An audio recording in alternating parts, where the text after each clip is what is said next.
2025 70.3 Ohio. This one's taking place July 20th, 2025. We're recording this in early June, so some things can change here, but as we're waiting, we can see exactly what we're going to experience out here on race day. That's the transition. That's our swim right there. We got our bike, which is pretty flat out here, and then we got our run, which is going to be exposed for you guys. Scrolling down here, this is categorized as a lake swim, flat bike, rolling run course. High temperature average 81, low 57, average water temperature 78 out here. Before we dive into the nitty-gritty details of this race, please make sure you like, subscribe, share all of that fun stuff. If you're interested in any coaching services or advice or things like that, please make sure you reach out to the contact info down below. Looking over at our previous year's air temperature, water temperature in 2022, 2023, 2024, the high air temperature was 90, 84, 81, low air temperature 73, 68, and 57. Water temperature was 80, 77, and 76. So my money's on a projected hotter race than normal. Hopefully I don't jinx it for everyone, or I do jinx it. It's a little bit cooler out there. But that's at least my prediction for everyone on race day. Going right immediately into our swim course out here. Swim course is a single loop swim course here. We do have a start and a finish right through here. You saw on the little video here that there's going to be tons of spectators viewing all of this on race day. Really cool swim start. You are going to start your swim right here. It's a straight shot out here. Nerves are high. You jump off the dock. It's great. It's awesome. It's fun. The problem with that is everyone gets really, really revved up, and it is a gigantic blast to this first corner out here. Make sure you are mindful, even though spectators are out, everyone's viewing. It's a fun time out here. Make sure that you are aware of how fast you are actually going. If it's too fast for you outside of your realm of possibilities and capabilities, make sure you rein it in to what you can realistically do out here. Hanging a left out here, this is a straight shot right through here.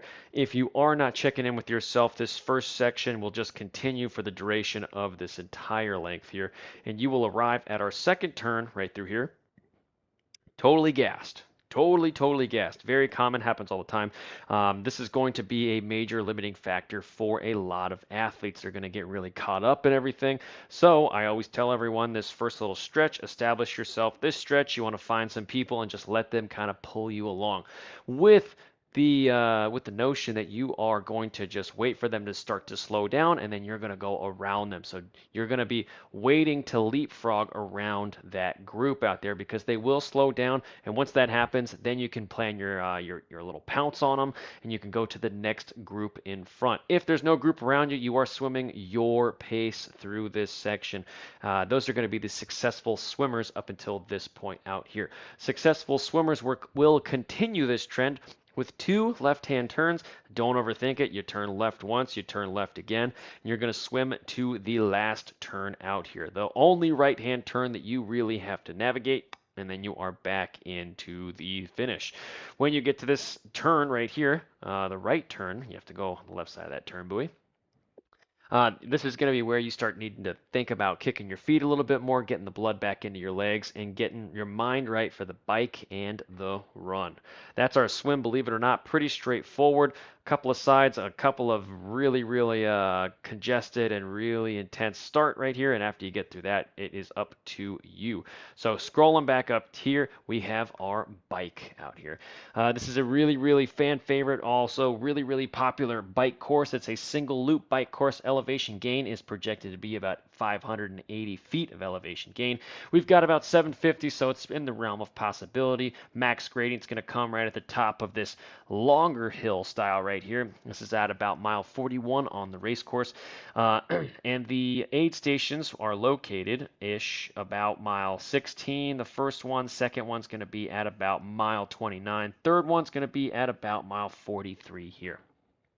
Obviously, this race course is broken into a couple of different sections out here. The first one lasts until mile 12, mile 13. The second one lasts for a good long time until mile 41, that major hill, major quotations out here.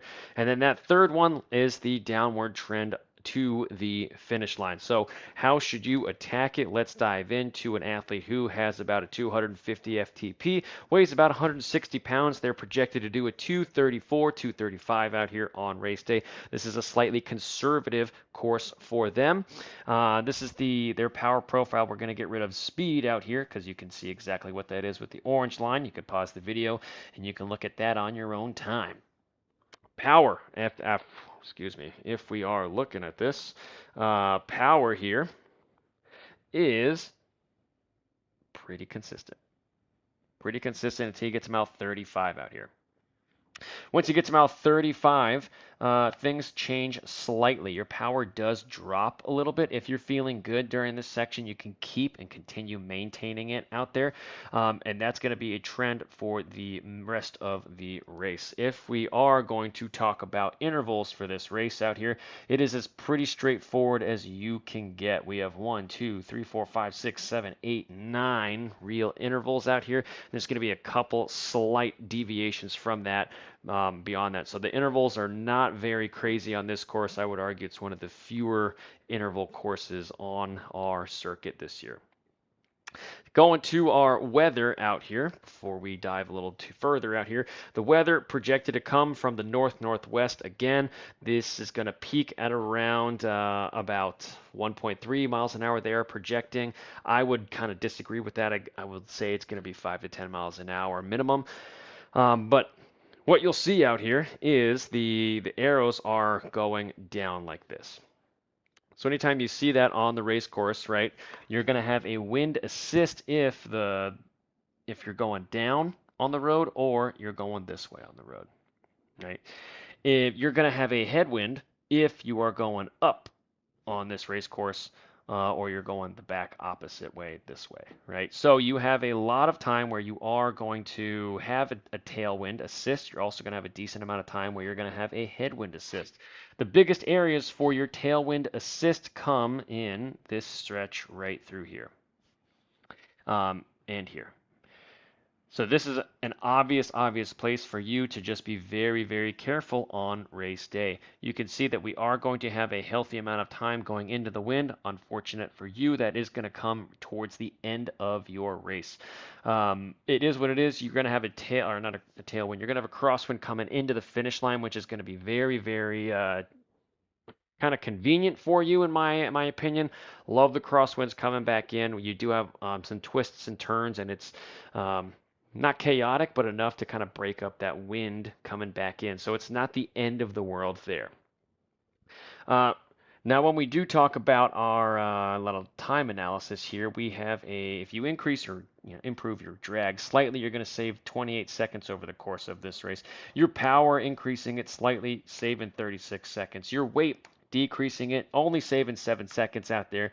And your rolling resistance out here, if you excuse me, I went the wrong way. If you improve your rolling resistance 1%, you're going to save 7 seconds on race day. So in my mind, what you really want to be doing is improving that aero positioning. You really want to be improving your power right now. If you can do those two things, then this is going to be the course for you where you can save something like this out here. Now, attacking the course is a little bit different for you. Let's go back to our power plan. Let's get rid of speed out here. So you could see that our, if we get everything ready again, if you look at our power, it's pretty steady out here. And what happens to most athletes is they get locked in an aero position. They get locked into that race mode out here. And the course isn't overly hard. Yeah, there's a lot of twists and turns and some sharper than others, but for the most part, it's pretty straightforward.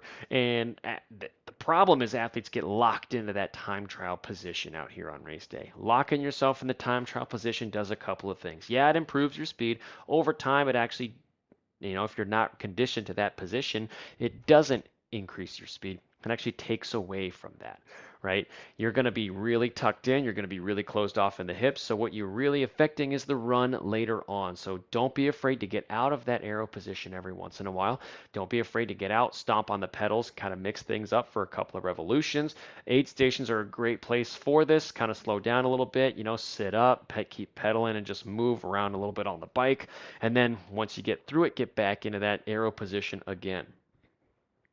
Those are going to be likely the successful athletes on the run. But athletes that are really locking themselves into that aero position for these first 40 miles are going to pay the price later on. And to show you where that is on the map, let me get rid of that here. So about 40 miles, you're almost done with that main circle out there, right? You're exactly where that little marker is on our map. So this is where athletes really start to feel it. So if you are a 20 mile an hour athlete out here, this is 2 hours into your ride, right? Be very, very aware of that. If you're on your trainer and you are doing hour rides and you're only in it for 40 minutes right now, it's not realistic for you to sit in that position for 2 hours up until this point, and then beyond that going into the finish line. So you start conditioning yourself now so you can reap those benefits later on during your race. Another area where athletes really, really struggle on this course is nutrition. They're trying to go fast. They're trying to keep going. They're trying to set that PR. And this is let me take away the elevation here for a second so you can see exactly what's happening on race day. The speed is steadily dropping as we continue up here. We have a net a net increase in speed projected to our finish line, but again, it's met with a lot of peaks and valleys out here. So this is an area where a lot of athletes struggle to maintain consistency, and they will find themselves really up and down. They're all over their bike. They're tired. They're expending a lot more matches than they should be. So again, watch out there. Biggest thing to watch out for is your cadence and your heart rate there. Your power, you should be pretty locked into what your race power is. And again, when we looked at those zones, we have a lot of time in zone 3, very minimal time in zone 5 and zone 1 on this course. I mean, it's pretty straightforward in terms of elevation on this course out here. This is our run, and we bring this up because when we talk about our course out here, when we go to our run, we have a little bit of a tissue issue out here. This is our run course that is up here. This is the run map. When we do click the run map, for download, we have a slightly different one where these little out and backs do not exist, and this is brought back further in than our old turnaround spot. So this is our old turnaround spot, which is a little further out. And now this year we do have, or we might have, some slight out and backs. Never fear, this is what it will look like. I mean, you don't really have anything to worry about. On this course, we have 113 feet of elevation gain. On the old one, we have 118 feet of elevation gain. So pretty similar stories on this course than the other one. Again, when we switch over to our satellite mode, hopefully you can get a good sense of this. You can see exactly what's going to go on. You're going to be really exposed to the elements. You're running through buildings, you're running through houses. It is pretty open out there. You're going to be on the road as well. It's not like you're going to be on the sidewalk. So you're not going to get a whole lot of shade from the sun, right? You're going to be pretty open to that. If it is a hot day like I am projecting, that can have really negative consequences for your run. I just did an Oregon video, 70.3. So in that race, it might be really, really hot as well. If in this race, if it is hot and you are not used to racing and training in the heat, realize that you are not going to run a PR if it's 95 degrees. It's not normal. If you're heat adapted, yeah, you can have a really, really decent day, but you're not going to run the same time in 95 degrees that you would run in 60, 65 degrees, okay? It's not how the body works. So you need to have realistic expectations out here. This is a huge area where I see a lot of athletes get in trouble on this race course is unrealistic expectations. And when you go out, you have an out, right? And then you are coming back, and then you have to do this again, right? So a lot of athletes, they fly and die on that first loop, and the second loop is a struggle fest out here. I want you to race for you. Don't worry about what other people are thinking. I want you to race to your expectations. Think back to your race. Well, I mean, we're recording this in June here, so you have ample opportunity to do some race pacing from now until then, right? You have opportunities to race or to practice the way you want to race. Start training in the heat if you can on the weekends and say, okay, what does that do to my pace? What does that do to my power or heart rate, cadence, all that fun stuff, and emulate that on race day. If you know you're running 20 seconds slower per mile in the heat, that's what you should be targeting, not the FTP that you did in the middle of February outside. All right, it's not the same at all. So keep that in the back of your head on race day. Also, because the course was not super challenging on the bike, a lot of athletes fail to fuel, hydrate, all of that fun stuff, and they pay for it on the run. So if you get out for the first mile or two on the run and you say, wow, I really haven't eaten or drinking anything, you need to start changing that and realize those changes aren't going to happen really fast. It's going to take a little bit for them to take hold and, your body to adapt to that.